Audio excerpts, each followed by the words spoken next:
Vamos agora trabalhar com mais um critério de determinação de competência, que é o critério da natureza da infração. Vamos ver como funciona esse critério no Código de Processo Penal. Vamos colocar aqui o seguinte, critério da natureza da infração. Deixa eu só pegar aqui um pincel que esteja escrevendo melhor. Critério da natureza da infração. Anote aí no seu caderno. Critério da natureza da infração como critério de determinação de competência. Esse critério está no artigo 74 do CPP. Então a gente anota aí agora o artigo 74 do Código de Processo Penal, traz o critério da natureza da infração. O 74 diz o seguinte: a competência pela natureza da infração será regulada pelas leis de organização judiciária, salvo a competência privativa do tribunal do júri.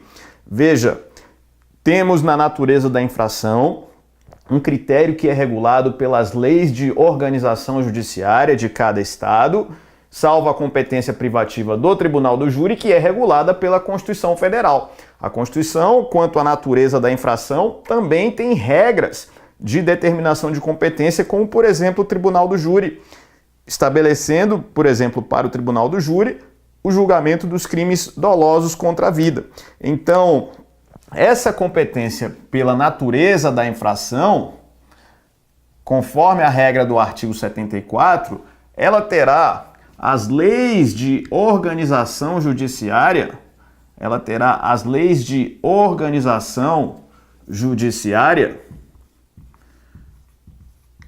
prevendo a determinação da competência. E o que vai acontecer? Conforme a espécie de crime praticado, conforme o delito praticado, a lei de organização judiciária vai determinar juízos especializados para o julgamento de determinado crime. Então, quando eu falo de natureza da infração, exemplificando, vou pegar o exemplo aqui do Distrito Federal. Hoje, em todas as circunscrições judiciárias aqui do Distrito Federal, nós temos varas de violência doméstica e familiar contra a mulher. Ou seja, o juizado de violência doméstica e familiar contra a mulher vai julgar aquelas infrações penais praticadas contra a mulher no âmbito da violência doméstica.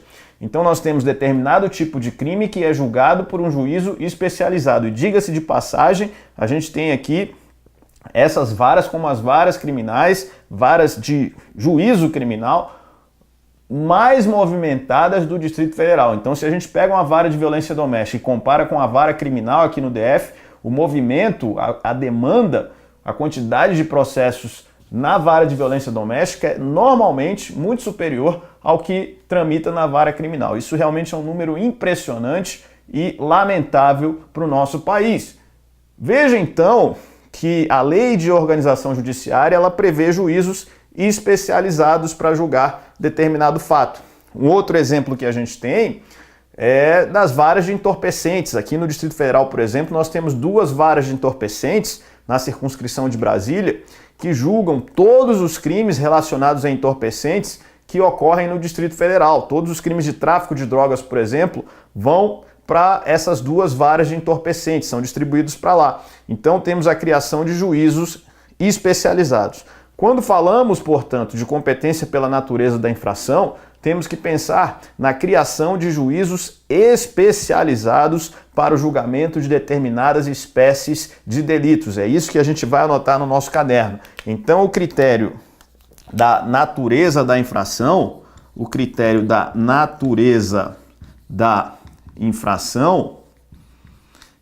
está ligada, vamos colocar aqui, ó, critério está ligado à espécie de delito praticado. Está ligado à espécie de delito praticado. Então, conforme determinado tipo de crime, eu tenho na lei de organização judiciária previsão para o julgamento por juízo especializado. Então, podemos exemplificar aqui no DF como as varas de violência doméstica e familiar contra a mulher e também as varas de entorpecentes. Mas como eu mencionei, além das leis de organização judiciária, a própria Constituição Federal também previu competência pela natureza da infração. Então, eu posso citar aqui o exemplo do Tribunal do Júri. O Tribunal do Júri, segundo a Constituição, julga crimes dolosos contra a vida. Crimes dolosos contra a vida. Eu tenho, então, um juízo especializado em julgar crimes dolosos contra a vida. Então, a gente abre aqui na Constituição Federal, vamos abrir aqui na Constituição para vermos exatamente essa previsão. A gente vai aqui no artigo 5º e eu tenho, nesse artigo 5º da Constituição, o inciso 38 que diz, é reconhecida a instituição do júri com a organização que lidera a lei, assegurados, aí vem a linha D, a competência para o julgamento dos crimes dolosos contra a vida. Isso nada mais é do que a Constituição Federal estabelecendo o critério da natureza da infração como critério de determinação de competência. Eu tenho na Constituição ainda outras situações em que eu posso mencionar aí a Constituição determinando a competência conforme a natureza da infração. Quer ver? Eu vou agora ao artigo 98, inciso 1 da Constituição Federal. A gente pode, além do Tribunal do Júri, competência do Tribunal do Júri na Constituição está prevista no artigo 5º, inciso 38, artigo 5º, inciso 38 da Constituição Federal, mas não só. Eu tenho também a competência do Juizado Especial Criminal. Juizado Especial Criminal, também com previsão na Constituição Federal, isso no artigo 98, inciso 1. A Constituição estipulando regra relativa à natureza da infração para a determinação de competência. O 98, inciso 1, diz assim, a União, no Distrito Federal e nos territórios, e os estados criarão 1. Juizados especiais providos por juízes togados ou togados e leigos, competentes para a conciliação, o julgamento e a execução de causas cíveis de menor complexidade e infrações penais de menor potencial ofensivo, mediante os procedimentos oral e sumaríssimo permitidos, nas hipóteses previstas em lei, a transação e o julgamento de recursos por turmas de juízes de primeiro grau. A Constituição está dizendo, se for infração de menor potencial ofensivo, vai ter juízo especializado para isso, os juizados especiais criminais. Você sabe que as infrações de menor potencial ofensivo são aquelas cuja pena máxima não supera 2 anos e também as contravenções penais, independentemente da pena. Então, havendo a prática de infração de menor potencial ofensivo, tenho então a própria Constituição Federal prevendo juízo especializado, juizado especial criminal, para que a gente possa ter o julgamento dessas infrações.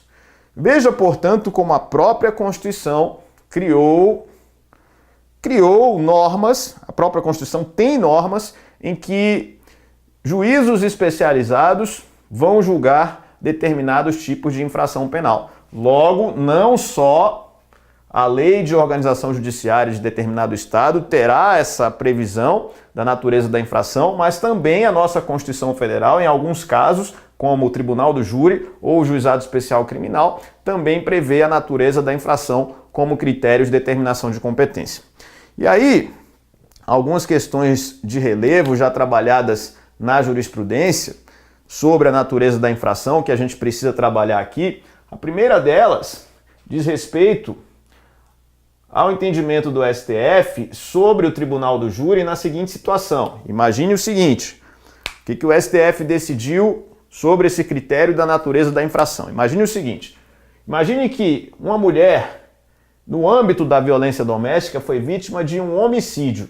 Então imagine que houve um feminicídio,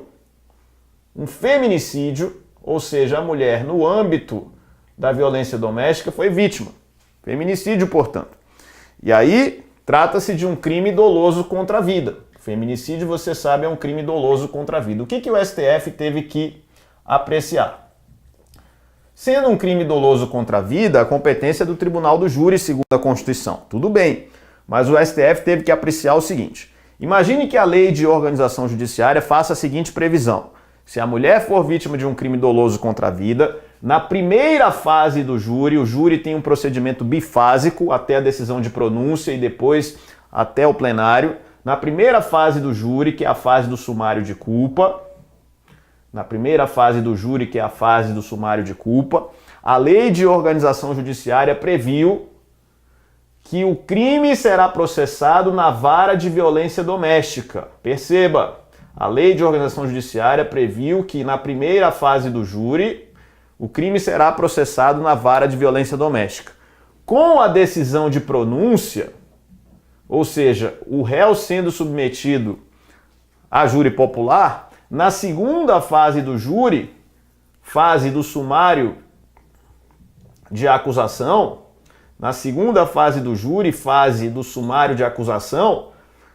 os autos são remetidos à vara do júri. Essa é a previsão da lei de organização judiciária.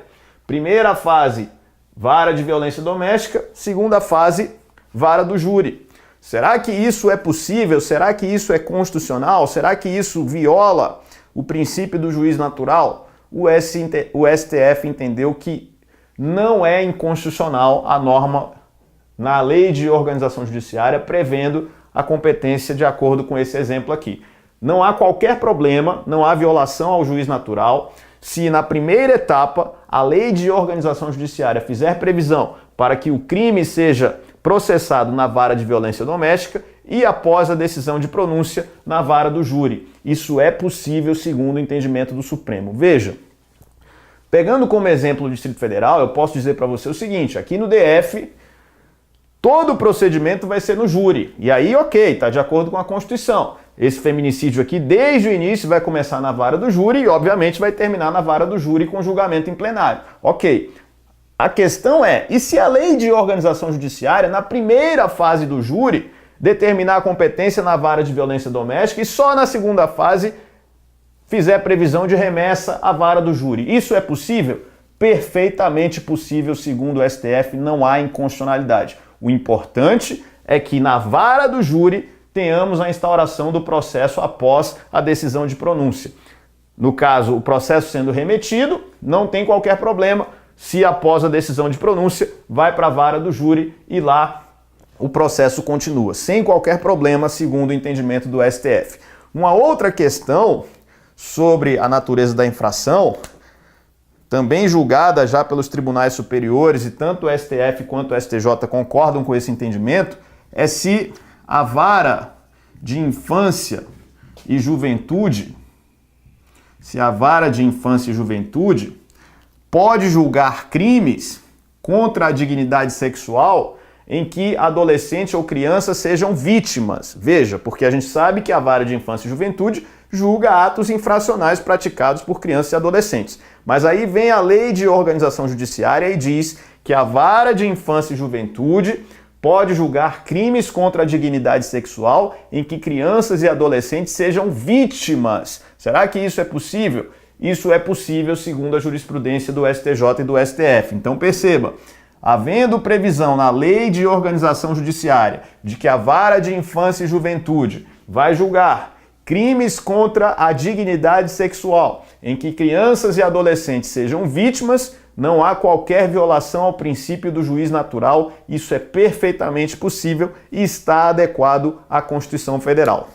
E uma terceira situação que a gente vai julgar, que a gente vai analisar também muito polêmica, é a seguinte: é a criação de vara especializada. Então imagine o seguinte aqui, vamos pensar que existe numa determinada comarca uma vara criminal. Então eu vou dar o exemplo aqui de Sobradinho, que é a comarca onde eu trabalho. Então imagine que em Sobradinho existe uma vara criminal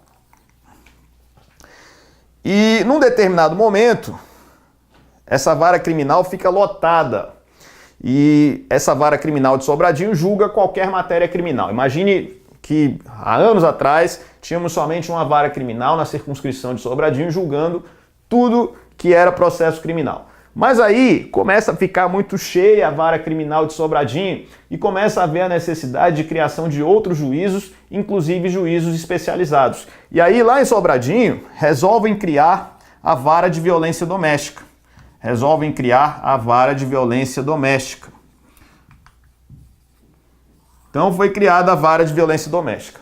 E percebe-se que dentro da vara criminal existe uma porcentagem bem razoável de processos de violência doméstica. A minha pergunta é, com a criação da vara de violência doméstica, ou seja, um juízo especializado, eu terei a remessa imediata dos processos que estão na vara criminal relativos à violência doméstica? Ou essa vara de violência doméstica, ela só passa a atuar nos processos novos que surgem a partir da sua criação e que envolvam violência doméstica? Como é que eu faço? Será que haveria violação ao princípio do juiz natural? Porque eu estaria criando um juízo depois do fato. Será que a criação de juízo especializado depois do fato praticado permite a remessa de processos que já estão em vara anterior? O STF diz que é possível essa remessa e que não há qualquer violação ao princípio do juiz natural. Então a criação de vara especializada não viola o princípio do juiz natural, não viola o devido processo legal, não viola as garantias constitucionais previstas na Constituição.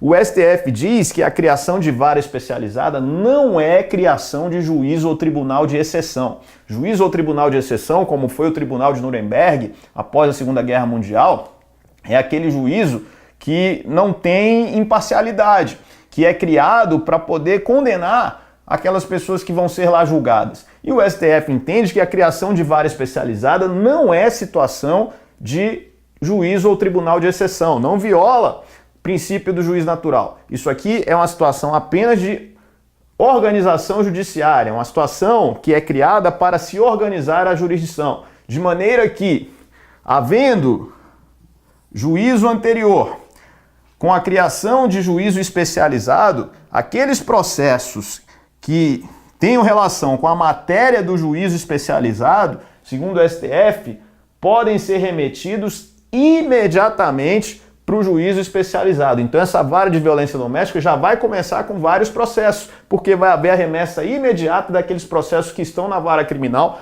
para essa vara de violência doméstica. Para o STF, portanto, é perfeitamente possível a remessa imediata, não havendo violação às garantias constitucionais, não havendo violação ao princípio do juiz natural, ao princípio do devido processo legal e outras garantias constitucionais de natureza processual que estejam na Constituição. Cuidado com isso, isso é muito importante, anda caindo em prova e você precisa saber. A gente continua com o bloco de número 4, analisando aí os critérios de determinação de competência.